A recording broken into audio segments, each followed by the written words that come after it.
ফাতেমা ইয়া রাসূলুল্লাহ বলে একটা চিৎকার মেরে ঘর থেকে বাইর হয়ে মসজিদে নববীর সামনে চলে গেল।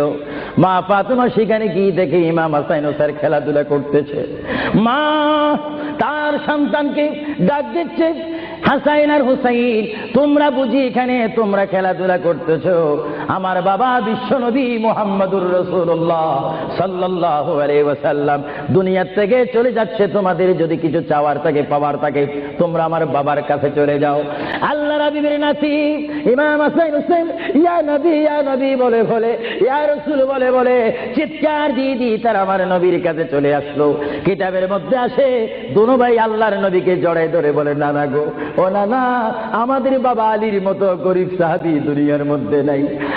নানা, আমাদের মা ফাতেমা জান্নাতের মহিলা ফাতেমা ইয়া রাসূলুল্লাহ বলে একটা চিৎকার মেরে ঘর থেকে বাইর হয়ে মসজিদে